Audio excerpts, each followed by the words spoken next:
मेरे पास खुद को सही साबित करने के लिए कोई सबूत नहीं है, लेकिन मुझे पूरा विश्वास है कि सच को हमेशा किसी प्रमाण की जरूरत नहीं होती। आज नहीं तो कल सच सबके सामने आ ही जाएगा। और शायद निहाल के साथ भी कुछ ऐसा ही होने वाला है, क्योंकि उसके डर के पीछे छिपी असली वजह अब ज्यादा समय तक छिपी रहने वाली नहीं है। निहाल गुस्से में घर से निकल चुका है और घर वालों को उसकी चिंता सताने लगी है। आखिर वह इतनी तेजी से कहाँ चला गया? उसका फोन भी नहीं उठ रहा। घर में हर कोई परेशान है। कोई कहता है कि जब इंसान के मन में तूफान चल रहा हो तो उसे खुली हवा में जाना अच्छा लगता है, लेकिन निहाल की हालत देखकर साफ है कि मामला सिर्फ बेचैनी का नहीं है। उसका डर दिन ब दिन बढ़ता जा रहा है। परिवार ने उसे संभालने की कई कोशिशें की, लेकिन हर कोशिश नाकाम रही। खुली हवा भी उसे सुकून नहीं देती, और ट्रैफिक का शोर भी उसकी बेचैनी को और बढ़ा देता है। सबसे बड़ी बात यह है कि घर के कुछ लोगों को निहाल की असली हालत पता है, जबकि उसके पिता और दादा अभी भी यही समझते हैं कि निहाल किसी बीमारी से परेशान है। लेकिन आखिर निहाल के डर के पीछे छिपा सच क्या है? जब यह सवाल उठता है तो घर में अचानक खामोशी छा जाती है। कोई भी उस राज को खोलना नहीं चाहता, मगर सच चाहे जितना छिपाया जाए एक दिन सामने जरूर आता है। शायद निहाल के डर का सच भी अब सामने आने वाला है। दूसरी तरफ एक शख्स किसी को तलाश कर रहा है। उसके चेहरे पर गुस्सा साफ दिखाई दे रहा है। वह कहता है, तुम आखिर कब तक मुझसे बचोगे? एक न एक दिन मैं तुम्हें ढूंढ ही लूंगा। इसी बीच रूहान अपने भाई के सामने फंस जाता है। वह सोचता है कि अगर उसने सच बता दिया तो कहीं उसका भाई गुस्से में महेश्वरी परिवार के घर न पहुंच जाए।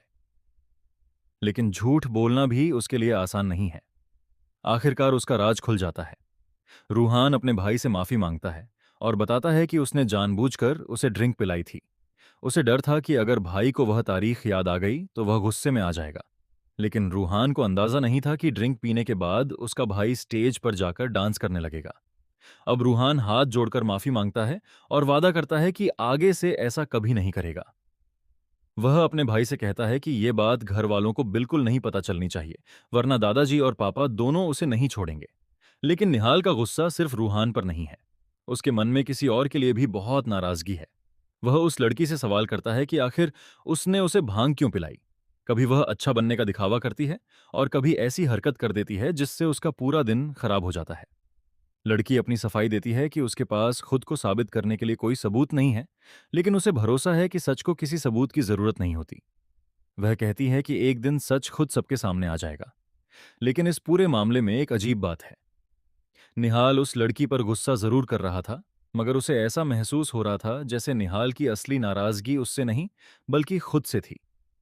उसकी आंखों में सिर्फ गुस्सा नहीं था, बल्कि एक गहरा दर्द भी था। ऐसा लग रहा था जैसे आज की तारीख उसके लिए किसी पुरानी और बेहद तकलीफदेह याद से जुड़ी हुई हो। शायद निहाल के दिल में कोई ऐसा राज दबा है जिसकी वजह से वह आज भी अंदर से टूट रहा है। उधर निहाल को भी अपनी गलती का एहसास हो जाता है। उसे लगता है कि वह अपने दर्द को संभाल नहीं पाया और उसी गुस्से को एक मासूम इंसान पर निकाल दिया। वह समझ जाता है कि जिस लड़की ने उसका दिन खराब किया, शायद उसका इरादा उतना बुरा नहीं था जितना वह समझ रहा था। लेकिन कहानी यहां खत्म नहीं होती। महेश्वरी परिवार में अब निहाल की शादी को लेकर एक बड़ा फैसला लिया जा रहा है। परिवार के लोगों को उस लड़की की नानी और उसकी बहन दोनों पसंद नहीं है। उन्हें लगता है कि दोनों काफी चालाक हैं, और जिस तरह लड़की ने स्टेज पर जाकर निहाल के साथ डांस किया, वह उन्हें बिल्कुल अच्छा नहीं लगा। परिवार को अब डर है कि कहीं यह रिश्ता आगे चलकर परेशानी न बन जाए, इसलिए वे किसी दूसरे रिश्ते के बारे में सोचने लगते हैं। तय होता है कि अगले दिन गुरुजी से बात करके निहाल के भविष्य के बारे में फैसला लिया जाएगा। उधर जयपुर के अमीर परिवारों में महेश्वरी परिवार का नाम सबसे ऊपर है। परिवार की प्रतिष्ठा इतनी बड़ी है कि निहाल की तस्वीर सामने आते ही शहर के बड़े बड़े परिवारों की नज़र उस पर पड़ने वाली है। यही बात पूनम के लिए सबसे बड़ी चिंता बन जाती है। वह किसी भी कीमत पर अपनी जानवी की शादी महेश्वरी परिवार में करवाना चाहती है। उसका सपना है कि जानवी की डोली महेश्वरी परिवार के घर जाए। लेकिन अब उसके सामने सबसे बड़ी चुनौती है कि निहाल के लिए रिश्तों की लाइन लगने से पहले वह अपनी चाल कैसे चले। पूनम सोचती है कि अगर महेश्वरी परिवार परंपराओं और संस्कारों को इतना महत्व देता है तो शायद वह कुंडली और किस्मत पर भी भरोसा करता होगा। लेकिन वह जल्दबाजी नहीं करना चाहती। वह फैसला करती है कि पहले महेश्वरी परिवार के बारे में पूरी जानकारी हासिल करनी होगी। इसी खोजबीन के दौरान उसे एक ऐसी चीज मिलती है जो शायद इस पूरे परिवार के किसी पुराने राज्य से जुड़ी हुई है। एक निशान देखकर उसके होश उड़ जाते हैं। वह सोचती है कि जो उसने देखा था वह उसका वहम नहीं था। उसने वही निशान फिर से देखा है। जिस इंसान को वह अपने लिए बेहद खास मानती थी, उसे वह अपनी आंखों के सामने देखकर भी पकड़ नहीं पाई। आखिर वह निशान किसका है और वह आदमी कौन है जिसे पूनम पहचानती है? इसका जवाब अभी सामने नहीं आया है, लेकिन कहानी तेजी से एक बड़े रहस्य की तरफ बढ़ रही है। दूसरी तरफ निहाल अब भी परेशान है। उसकी बहन उसे देखती है और पूछती है कि आखिर वह कल से इतना परेशान क्यों है। निहाल पहले तो अपनी परेशानी छिपाने की कोशिश करता है, लेकिन उसकी बहन प्यार से उसके लिए आटे का हलवा लेकर आती है। वह मजाक करते हुए कहती है कि यह हलवा खाते ही उसकी सारी परेशानी दूर हो जाएगी। निहाल हलवा खाता है और अचानक उसके चेहरे पर मुस्कान आ जाती है। वह मजाक में कहता है कि यह दुनिया का सबसे अच्छा हलवा है। उस पल उसकी बहन भगवान से एक बेहद प्यारी प्रार्थना करती है।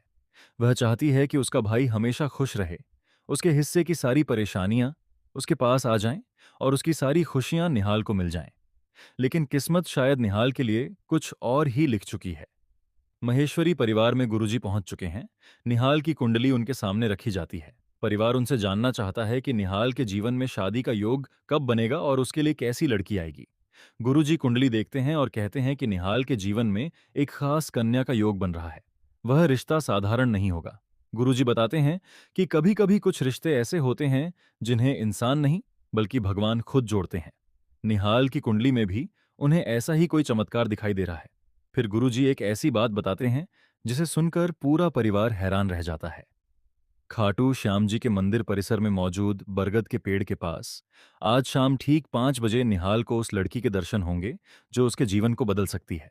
परिवार को विश्वास नहीं होता, लेकिन गुरुजी पूरे भरोसे के साथ कहते हैं कि खाटू श्याम जी की कृपा से उस लड़की का संबंध निहाल के भाग्य से जुड़ा हुआ है। अब सबसे बड़ा सवाल यही है कि वह लड़की कौन होगी? क्या वह जानवी होगी, या फिर कोई ऐसी लड़की जिसके बारे में महेश्वरी परिवार ने कभी सोचा भी नहीं? उधर घर वालों ने निहाल से यह बात छिपाने की पूरी तैयारी कर ली है। किसी भी हालत में निहाल को पता नहीं चलना चाहिए कि उसके परिवार में उसकी शादी की चर्चा चल रही है। उसे किसी बहाने से बाहर भेजने की कोशिश की जाती है। फोन का बहाना बनाया जाता है, मैनेजर को कॉल करने के लिए कहा जाता है और परिवार के लोग लगातार इस बात का ध्यान रखते हैं कि निहाल को गुरुजी की भविष्यवाणी के बारे में कुछ पता न चले। क्योंकि आज शाम 5 बजे एक ऐसा मिलन होने वाला है जो शायद निहाल की पूरी जिंदगी बदल देगा। लेकिन दूसरी तरफ पूनम भी अपनी चाल चल चुकी है।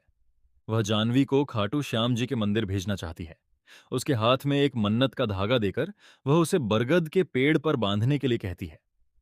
जानवी इस बात से बिल्कुल खुश नहीं है। उसे लगता है कि उसके पास इन सब चीजों के लिए समय नहीं।